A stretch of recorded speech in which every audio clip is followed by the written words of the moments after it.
I'm Andy Lin. I'm the Vice President of Strategy at Mark III Systems.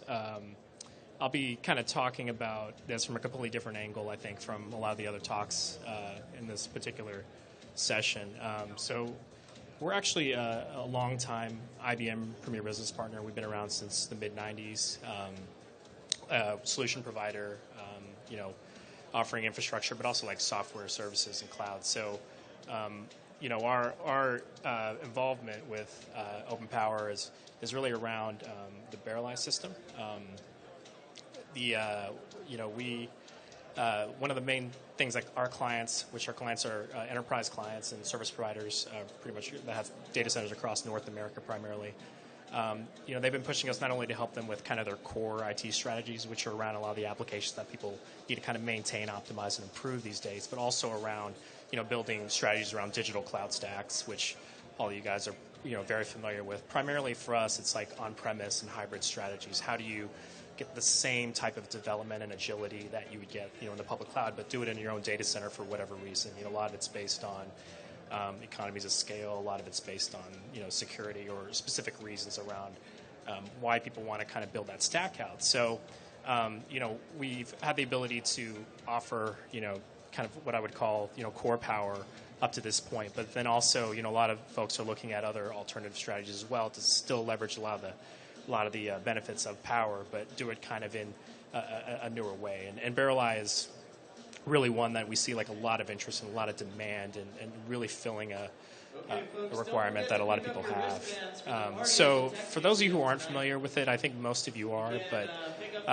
Barreleye is built on the Open Compute project, or OCP project spec.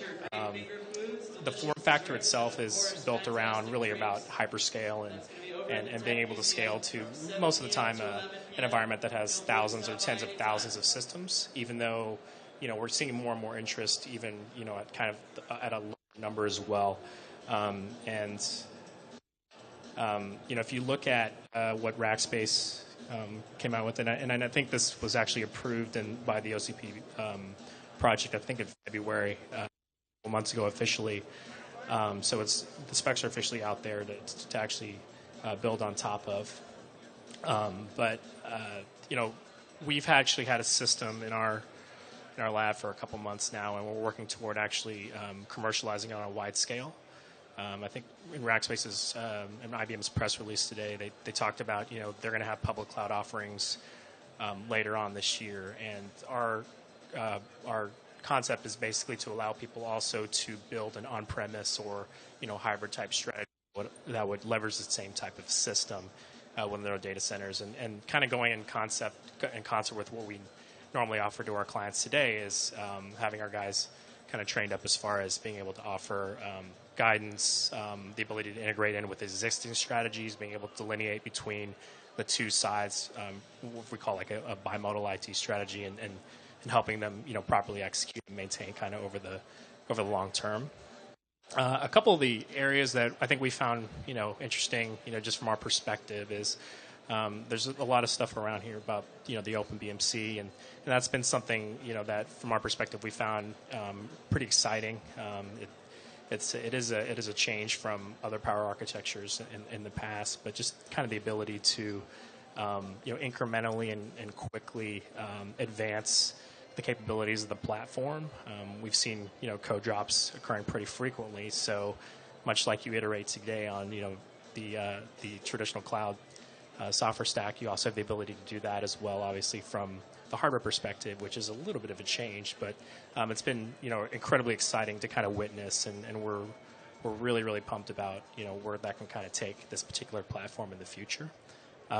Just one last point about our perspectives is a lot of the things around CAPI and accelerators and potentially becoming more and more accessible for anyone to kind of code to it and access it in the near future. That's something that we really hope that the community continues to kind of reinforce and kind of bring to the forefront, because I think that's going to be a true game changer. Obviously, there are a lot of huge price performance benefits of adopting OpenPOWER from what we've seen in even a lot of the tests that we've run.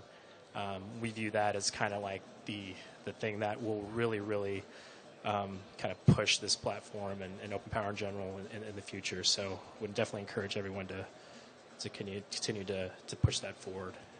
So if you have any questions, I know this is kind of a short talk. I'll be around a little bit afterwards, but thank you. Appreciate your time.